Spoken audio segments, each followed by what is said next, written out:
네, 자, 오늘은 투부정사의 형용사적 용법에 대해서 말씀을 드려보겠습니다. 첫 번째는 이제 기본 용법에 대해서 말씀을 드릴 거고요. 좀 많이 띄워놓고, 자, 두 번째는 이제 전치사주의, 네, 이렇게 될 것 같고요.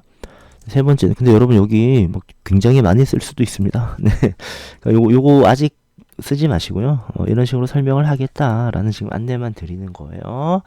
자, 그 다음에, 네, 뭐뭐띵, 네, 뭐뭐 바디, 뭐뭐 원. 네, 어떤 명사가 요렇게 끝날 때도 있거든요. 네, 네 형용사, 투 원형. 네, 요렇게 세 가지에 대해서 좀 말씀드려 볼게요.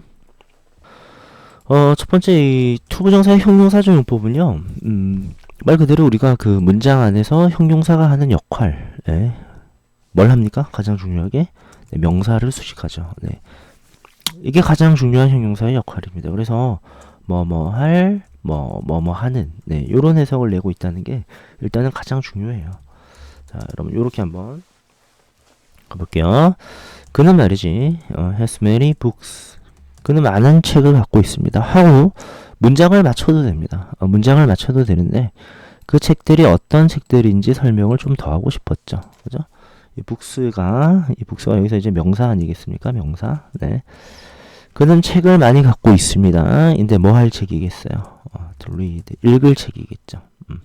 자, 그래서 이 books라는 명사를 설명을 좀 더 하고 싶었지. 네, 그래서 to 부정사로서 형용사의 역할을 하고 있습니다. 책은 책인데 읽을 책. 네, 이렇게 되는 거죠.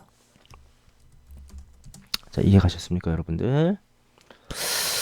뭐 많이 어려운 부분이 아니라서 여러분 바로 영작으로 한번 해볼게요. 나는 네, 오늘 해야 할 숙제가 많다. 자, 여러분 영작을 한번 해보세요. 투부정사를 이용해서 어떻게 해야 될까요? 한번 해봅시다.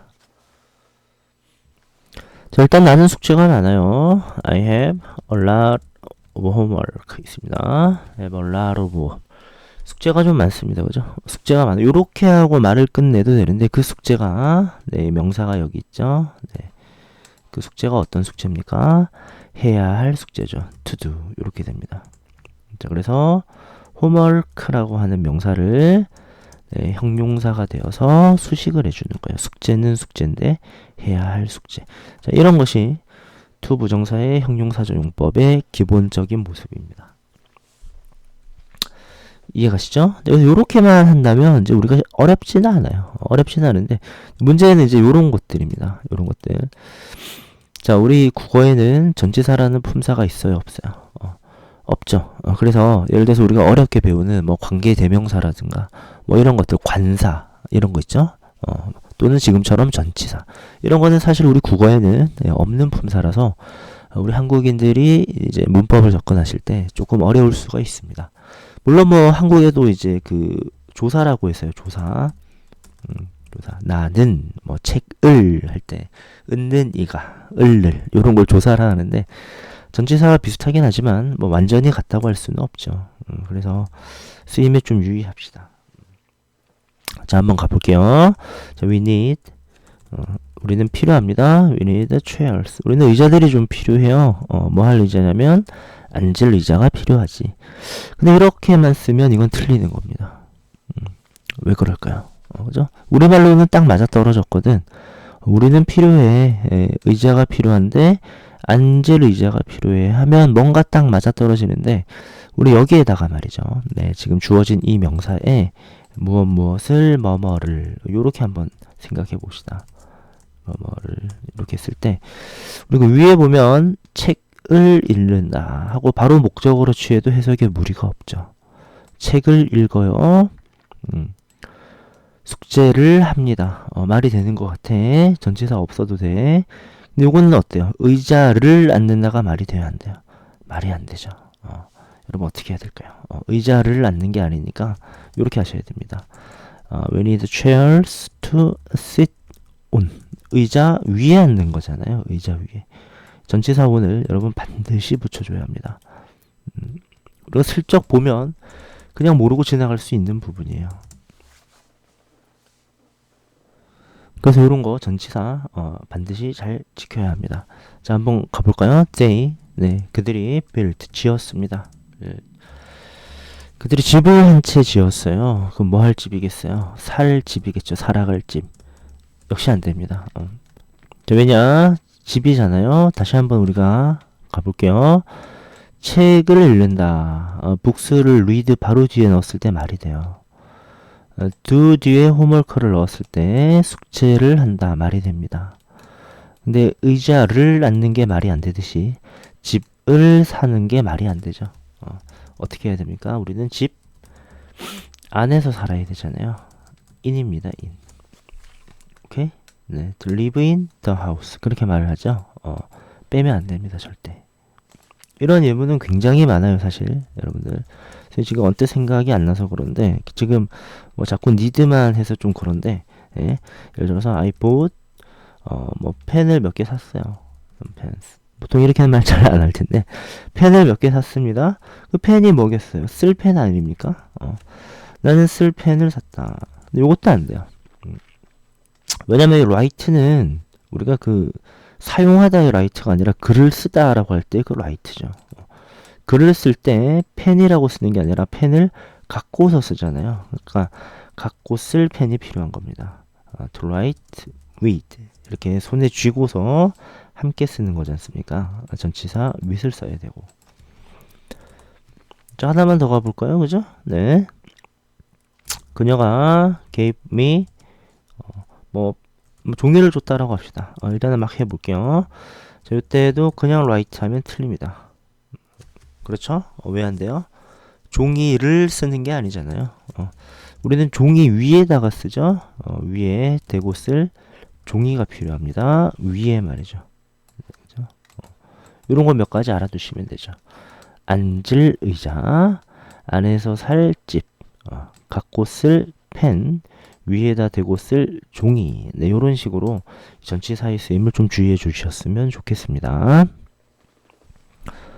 자, 이제 마지막 세 번째로 한번 가볼게요. 자, 우리가 그 명사를 접근할 때 보면 이제 뭐뭐띵으로 끝나는 게 있습니다. 뭐 바지나 원으로 끝나는 것도 있어요. 예를 들어 something, somebody, someone. 그죠? 뭐 anything, anything, anybody, anyone. 뭐 nothing, nobody, no one. 많죠. 뭐 everything, everybody, everyone. 네. 이런 식으로 명사가 끝나면 네. 당연히 투부 정사가 형용사로서 뒤로 오는 건 당연한데 이 형용사 외에 또 일반 형용사가 끼어들 때가 있어요, 여러분들. 그럴 때 저 어순에 주의해야 돼요. 그럴 때 이 형용사가 반드시 가운데 와야 한다. 요런 얘기를 지금 하려고 해요. 자, 한번 볼까요? 날씨가 덥습니다. 날씨가 더워서 I need something. 자, 여러분 이거 다 보고 적으시면 좋겠어요. 수정을 좀 할 거거든요. I need something to drink. 나 좀 마실 게 필요합니다. 뭐 이렇게 하면 크게 문제가 안 돼요. 왜냐면 아까 요건 적지 마세요. 역시 books to read 해도 명사의 뒤에서 형용사가 지금까지 수식을 해왔기 때문에 요렇게만 보면 조금 문제가 안 되는데 나는 마실 게 필요한 게 아니라 그냥 나는 시원한 마실 게 필요하다. 네, 시원한 차가운을 콜드를 합시다. 그러면 이 콜드를 어디다 집어넣어야 하느냐. 요때는요. 가운데 이렇게 집어넣습니다. 이렇게요.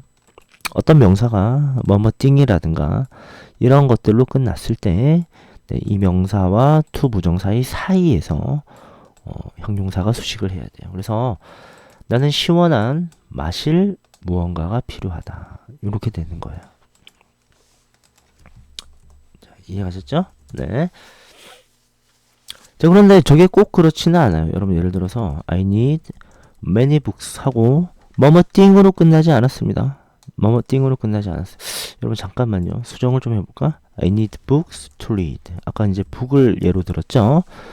뒤에 형용사가 오는 게 당연한데 네, 투 부정사의 경우 예를 들어서 나는 재미있는 읽을 책이 좀 필요해. 자, 이랬을 때 interesting이 그럼 어떻게 되느냐? 재미있는 역시 여기에 끼어드느냐? 하면 그렇지는 않습니다. 이렇게 요런 걸로 끝날 때에만 형용사가 가운데 끼어드는 거예요. books는 그냥 일반 명사죠. 이렇게 끝나지 않았어요. 자, 그때는 일반 형용사가 I need interesting books 하고 여기에 끼어들지 않는 겁니다. 뭐뭐띵으로 끝나지 않았기 때문에. 이해가시죠? 네, 그래서 우리가 요걸 배웠다 해서 형용사를 또 무조건 요 사이에 끼워 넣으려고 하시면 안 되는 거예요. 이해 가셨죠? 네, 우리 살짝 헷갈릴 수 있는데 네, 어렵게 생각하지 맙시다. 이렇게 끝날 때에만 형용사가 가운데 들어간다. 이렇게 보시면 될 것 같아요. 자, 예문을 또 한번 들어볼까요? 나는 입을 따뜻한 무언가가 필요하다. 여러분 영작을 한번 해보세요. 근데 반드시 something을 쓸 것. something을 쓰고 따뜻한은 warm이라 합시다. 영작을 한번 해보세요. 시작. 자, 여러분 한번 가볼까요? 자, I need something. 뭔가가 필요합니다. 근데 입을 무언가 하면은 그냥 to wear이 될 것 같은데 따뜻한이라는 말을 집어넣으려고 해요. 자, 일반 형용사를 집어넣어야 하는데 뭐뭐 띵으로 끝이 났네요. something warm to wear 이라고 해서 일반 형용사는 가운데 끼어들어야 합니다. 많이 어렵진 않죠. 그러면 우리가 주의할 거 한번 좀 가볼게요. 여기랑 이제 함께 결부지어서 자, 여러분 역시 요거 영작 한번 해보세요. 나는 또 필요합니다. 나는 필요하다. 나는 대화를 나눌 누군가가 필요하다. 이렇게 누군가가 하니까 뭐 somebody로 한번 해봅시다. talk를 사용해서 주의해야 합니다. 요거 같이 생각해야 돼요, 여러분들. 자, 나는 대화를 나눌 누군가가 필요하다. 영작해 보세요. 시작. 자, 한번 가볼게요. 자, I need. 나는 계속 필요합니다. 내 somebody. 나는 누군가가 필요해요. 대화할 누군가가 필요합니다. 그러면 somebody 뒤에 to를 붙이는 게 당연하죠. talk. 근데 요렇게만 하고 말을 마치면 틀려요. 자, 왜 틀릴까요? 누군가를 말하다 하면 말이 안 되죠. 누군가와 함께 말하는 거 아니겠어요? 그죠? 네, 그래서 이렇게 바꿔주셔야 해요. somebody to talk with. 얘기를 함께 하지 않습니까? 물론 이 with 대신에 to를 쓰기도 합니다만, 자, 일단 이렇게 알아두시면 좋을 것 같고, 나는 대화를 나눌 친절한 누군가가 필요하다. 친절한을 또 넣고 싶어요. 네, I need somebody. 일반 형용사가 끼어들죠? 말이 kind 하고 to talk 하고 말을 마치면 안 되고 to talk with 이렇게 그죠? 네, 그래서 일반 형용사가 가운데에 끼어드는 와중에 누군가를 말하는 게 아니라 함께 말할 친절한 누군가가 필요하죠. 이렇게 되면 주의사항이 한 두세 가지가 되네요. 그죠? 얼마든지 문제를 만들어낼 수가 있습니다. 자, 우리가 나눌 얘기가 좀 많지만 형용사적 용법, 뭐 비투 용법이라는 것도 있고요. 여러 개가 있지만 일단 이렇게 기본적인 것만 한번 정리를 해봤습니다. 자, 고생하셨습니다.